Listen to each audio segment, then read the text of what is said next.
ভোরের আলো ফুটবার ঠিক আগের, মানে ওই অদ্ভুত শান্ত সময়টা, যখন চারদিকে একটা নিস্তব্ধতা, কিন্তু তার মধ্যেই কেমন একটা টানটান ভাব।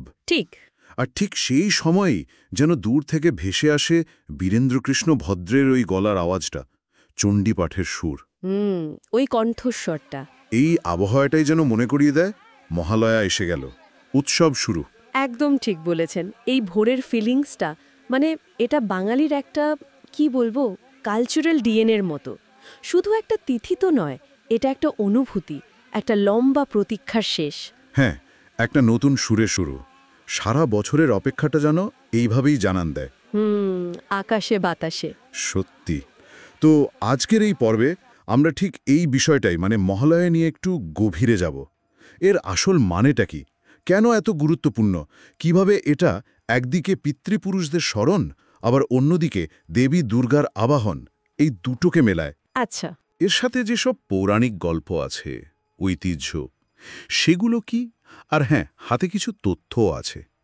এবছরের প্রস্তুতি কেমন চলছে সেটাও দেখব। মানে আমাদের লক্ষ্য হবে এর একদম ভেতরে ঢুকে নির্যাসটা তুলে আনা। অবশ্যই। মহালয়ার তাৎপর্যটা বুঝতে হলে এর এই দ্বৈত চরিত্রটা বোঝা খুব দরকারি। একদিকে পূর্বপুরুষদের জন্য শ্রদ্ধা, তর্পণ, আবার অন্যদিকে মা দুর্গার আগমনী। এই দুটো মিলেই মহালয়া। এটা শুধু পুজোর শুরু নয়, এটা আমাদের শেকড়ের সঙ্গে জুড়ে থাকারও একটা, মানে, বাৎসরিক উদযাপন বলা চলে। চলুন তাহলে এগোনো যাক। আচ্ছা, তাহলে একদম শুরু থেকে যদি ধরি, মহালয়া এই শব্দটা বা এই তিথিটা ঠিক কি বোঝায়? এর মূল তাৎপর্যটা কোথায়? দেখুন, মহালয়া শব্দটার মানে মহা আলয় বা মহান আশ্রয়। তবে তিথি হিসেবে, মানে ট্রেডিশনালি, মহালয়া হল দুটো খুব গুরুত্বপূর্ণ পক্ষের মিলনস্থল, পিতৃপক্ষ আর দেবীপক্ষ। ও আচ্ছা, সন্ধিক্ষণ যাকে বলে। হ্যাঁ, একদম।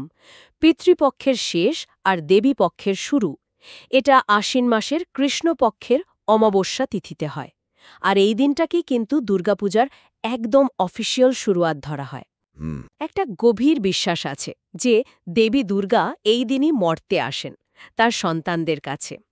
তাই এই দিন থেকেই উৎসবের আমেজটা কিন্তু শুরু হয়ে যায়। পশ্চিমবঙ্গ, বাংলাদেশ, ত্রিপুরা বা ধরুন আসামের বারাক ভ্যালি, যেখানেই বাঙালি হিন্দুরা আছেন, সেখানেই মহালয়ার একটা আলাদাই আবেগ, আলাদাই গুরুত্ব।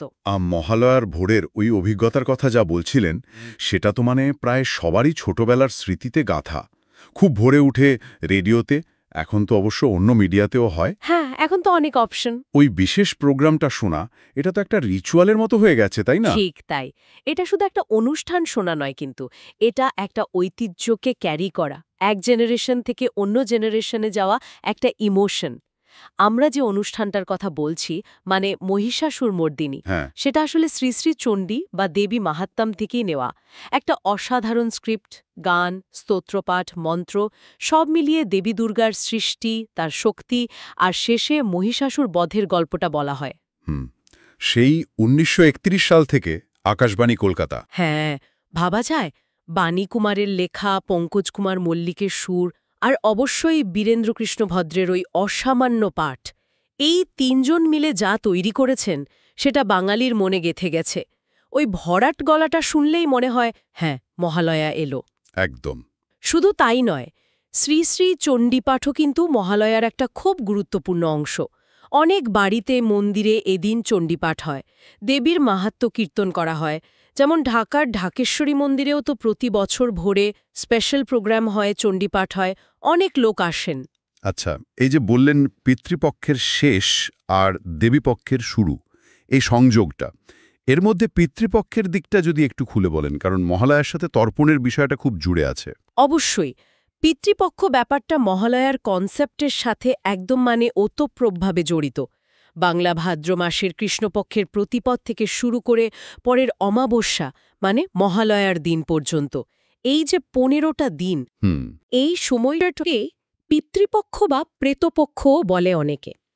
হিন্দু পুরাণ মতে এই সময়টায় আমাদের যারা প্রয়াত পূর্বপুরুষ, তাদের আত্মারা পৃথিবীর খুব কাছাকাছি থাকেন, মানে মনুষ্যলোকের কাছাকাছি। ও, সেই জন্য এই সময় তাদের স্মরণ করে তাদের আত্মার শান্তির জন্য জল আর তিল দিয়ে অঞ্জলি দেওয়া হয়। এটাকে বলে তর্পণ। আচ্ছা। এটা শুধু জল দেওয়া নয় কিন্তু, এটা আমাদের আগের জেনারেশনগুলোর প্রতি আমাদের শ্রদ্ধা, ভালোবাসা, একটা কৃতজ্ঞতা জানানো। মনে করা হয় এই তর্পণে পূর্বপুরুষরা তৃপ্ত হন, তাদের যদি কোনো অতৃপ্তি থাকে, কষ্ট থাকে, তারা মুক্তি পান। হুম। আর মহালয়া হলো এই পিতৃপক্ষের একদম শেষ দিন, তাই এই দিনের তর্পণকে খুব গুরুত্বপূর্ণ মনে করা হয়। গঙ্গার ঘাটে বা অন্য নদীর ধারে বা পুকুরে কত মানুষ যে এদিন ভোরে তর্পণ করেন, এর মধ্যে একটা বিষণ্ণতা আছে, আবার একটা পবিত্র ভাবও আছে। এই তর্পণের আইডিয়াটা সত্যি খুব গভীর, নিজের রুটের প্রতি একটা টান। আচ্ছা, মহালয়ার সঙ্গে কোনো স্পেশাল পৌরাণিক গল্প বা কাহিনী কি জড়িয়ে আছে?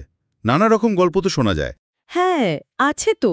বেশ কয়েকটা পৌরাণিক ব্যাখ্যা আর কাহিনী আছে যেগুলো মহালয়ার তাৎপর্যকে আরও গভীর করে তুলেছে।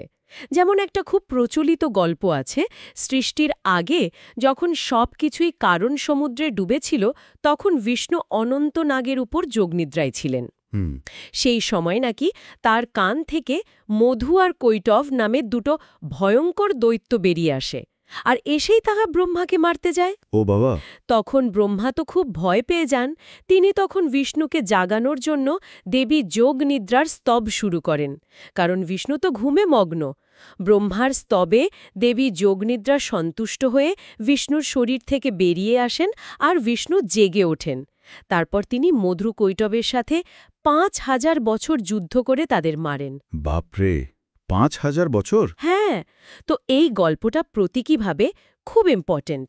একদিকে সৃষ্টির সংকট, আর অন্যদিকে সেই সংকট দূর করার জন্য দৈব শক্তির জাগরণ। এই ভাবনাটাই মহালয়ার সাথে জড়িয়ে আছে। দেবীপক্ষের শুরুতে দেবীর জাগরণের যে কনসেপ্ট, সেটাও এর সাথে রিলেটেড। আচ্ছা। আবার রামায়ণেও তো আছে, রাবণ বধের আগে রামচন্দ্র অকালে অসময়ে দেবী দুর্গার পুজো করেছিলেন, এই আশ্বিন মাসেই। কারণ দেবীর আসল পুজো তো বসন্তকালে, বাসন্তী পুজো। শরৎকালে যেটা হয় সেটা হলো অকাল বোধন। হ্যাঁ, শুনেছি। এই অকাল বোধনের শুরুটাও কিন্তু মহালয়ার সময়কালের সঙ্গেই যুক্ত বলে অনেকে মনে করেন। বাহ, এই পৌরাণিক কানেকশনগুলো তো দারুণ। তাহলে মহালয়ার ঠিক পরের দিন থেকে দেবীপক্ষ আর পুজোর মূল পর্ব শুরু হয়ে যায়? হ্যাঁ, ঠিক তাই। মহালয়ার অমাবস্যা তিথি যেই শেষ হয়, অমনি শুরু হয় আশ্বিন মাসের শুক্লা প্রতিপদ। এদিন থেকেই দেবীপক্ষ শুরু।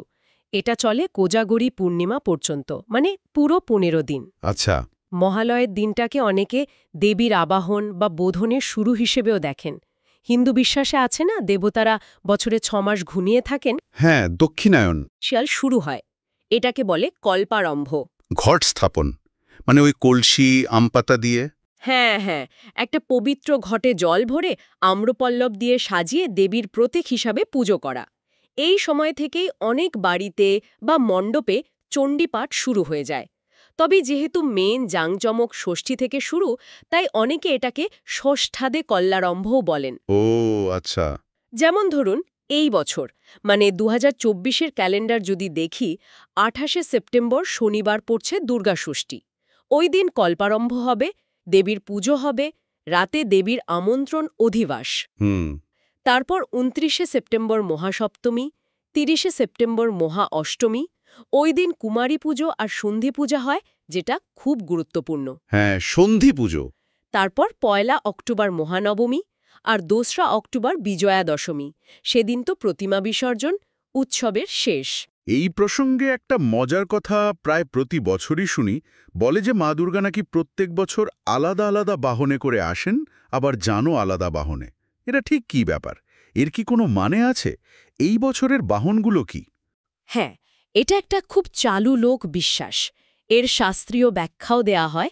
বলা হয় সপ্তাহের কোন দিন পুজো শুরু হচ্ছে বা শেষ হচ্ছে, সেটার উপর নির্ভর করে নাকি দেবীর আসা যাওয়ার বাহন ঠিক হয়। ইন্টারেস্টিং। আর এই বাহনগুলো নাকি পরের বছরটা কেমন যাবে তার একটা সিম্বলিক ইঙ্গিত দেয়। যেমন ধরুন, এবছর মা আসছেন গজে বা হাতিতে চড়ে। হাতিতে? হ্যাঁ, শাস্ত্র অনুযায়ী গজে চালোধা দেবী, দেবীর গজে আগমন খুব শুভ। এর অর্থ হল পৃথিবীতে ভালো বৃষ্টি হবে, ফসল ভালো হবে, চারিদিক শস্যে ভরে উঠবে। মানুষের সুখ শান্তি সমৃদ্ধি বাড়বে। তাই গজে আগমনকে খুব ভালো মনে করা হয়। বাহ, এটা তো খুব ভালো খবর শোনালেন, আসার কথা। কিন্তু যাওয়ার বাহনটাও কি এরকমই ভালো? এখানেই একটু অন্য ব্যাপার আছে। এবছর দেবী বিদায় নিচ্ছেন দোলায় চড়ে, মানে পালকিতে। পালকিতে? হ্যাঁ, শাস্ত্র বলছে দোলায়াং মকরম ভবেত, মানে দোলায় গমনের ফলটা নাকি একটু অশুভ বা উদ্বেগজনক হতে পারে। এর প্রতীকী অর্থ হিসেবে মহামারী, অসুখ বিসুখ, প্রাকৃতিক দুর্যোগ বা ধরুন সামাজিক বা রাজনৈতিক অশান্তি, এই ধরনের একটা ইঙ্গিত থাকে। ও, তবে একটা কথা মনে রাখতে হবে, এগুলো সবই কিন্তু প্রতীকী ব্যাখ্যা আর লোক বিশ্বাস। অনেকে খুব মানেন, আবার অনেকে এগুলোকে শুধু ঐতিহ্যের অংশ হিসেবে দেখেন। এগুলো নিয়ে খুব বেশি ভয় পাওয়া বা চিন্তা করার কিছু নেই। এগুলো আমাদের সংস্কৃতিরই একটা অংশ। ঠিক বলেছেন। এই বিশ্বাসগুলো নিয়ে বেশি ভাবার থেকে উৎসবের আনন্দে থাকাটাই আসল। আচ্ছা, এবার একটু এখনকার কথায় আসি। আমাদের হাতে যে তথ্যগুলো আছে, সেখান থেকে এবছর বাংলাদেশে দুর্গাপুজোর প্রস্তুতি নিয়ে কি খবর পাওয়া যাচ্ছে? হ্যাঁ, বাংলাদেশ পূজা উদ্যাপন পরিষদের সভাপতি শ্রী বাসুদেব ধর, ওনার দেওয়া তথ্য অনুযায়ী এই বছর মানে 2024-এ সারা বাংলাদেশে প্রায় 33,355টা মণ্ডপ আর মন্দিরে দুর্গাপুজোর আয়োজন হচ্ছে। বাহ, বেশ বড় সংখ্যা তো। হ্যাঁ, সংখ্যাটা বেশ বড়, আর প্রতি বছর বাড়ছেও। এটা দেখলেই বোঝা যায় উৎসবটা কতটা জনপ্রিয়। এর মধ্যে শুধু ঢাকা শহরেই প্রায় 258টা জায়গায় পুজো হচ্ছে, মানে প্রস্তুতি খুব জোর কদমে চলছে বোঝাই যাচ্ছে। হুম। আর একটা খবরও জানা গেছে যে বাংলাদেশের এখনকার অন্তর্বর্তী সরকার এবছর দুর্গাপুজোর জন্য মোট 5 কোটি টাকা অনুদানও দিয়েছে। সুতরাং সব মিলিয়ে আয়োজন কিন্তু বেশ বড় আকারেই হচ্ছে। তাহলে আলোচনার প্রায় শেষে এসে যদি একটু গুছিয়ে নি পুরো ব্যাপারটা, মহালয়া মানে এটা আসলে অনেকগুলো স্তর মিলিয়ে একটা জিনিস, শুধু একটা দিনের পুজো বা অনুষ্ঠান নয়। ঠিক। একদিকে আছে পিতৃপুরুষদের প্রতি ওই গভীর শ্রদ্ধা, তর্পণের মাধ্যমে তাদের মনে করা, যা আমাদের শিকড়ের দিকে টানে। আবার অন্যদিকে দেবী দুর্গার আগমনী বার্তা, মহিষাসুর মর্দিনীর মতো ঐতিহ্য, চণ্ডী পাঠের ওই সুর, আর অবশ্যই আমাদের সবচেয়ে বড় উৎসব দুর্গাপূজার একটা আনন্দের শুরু। আমরা এর পেছনের গল্প, এই বছরের পুজোর দিনক্ষণ, দেবীর বাহন আর তার মানে, আর বাংলাদেশে পুজোর প্রস্তুতি, মোটামুটি একটা ধারণা পেলাম। একদম। মহালয়ার এই ডুয়ালিটিটাই এর আসল সৌন্দর্য। একই দিনে বিষণ্ণতা আর আনন্দ, অতীত আর বর্তমান, পরলোক আর ইহলোক সব কেমন মিলেমিশে একাকার হয়ে যায়। পিতৃপুরুষদের স্মরণ আমাদের দায়িত্ব মনে করে, আর দেবীর আবাহন আমাদের খারাপের বিরুদ্ধে লড়াই করার, ভালোর জয়ের উপর বিশ্বাসটাকে আরও জোরদার করে। শোককে শক্তিতে বদলানোর একটা অদ্ভুত উদাহরণ যেন এই মহালয়া। ঠিক। এটা শুধু একটা ধর্মীয় বা সামাজিক উৎসব নয়, এটা বাঙালির আইডেন্টিটিরও একটা খুব জরুরি অংশ। সত্যিই তাই। আচ্ছা, শেষে একটা প্রশ্ন রেখে যাই ভাবার জন্য। আমরা কথা বলছিলাম যে দেবীর আগমন হচ্ছে গজে, হাতিতে, যা খুব শুভ, আর গমন দোলায়, পালকিতে, যা কিছুটা অশুভ ইঙ্গিত দেয় বলে মনে করা হয়। আজকের দিনে দাঁড়িয়ে এই 21 শতকে এই ধরনের প্রতীকী লোক বিশ্বাসগুলো আমাদের ব্যক্তিগত জীবনে বা সমাজে কতটা প্রভাব ফেলে? এগুলো কি শুধুই ঐতিহ্য বা রূপক হিসেবে আছে, নাকি সত্যিই মানুষের মনে আশা বা ভয় তৈরি করে?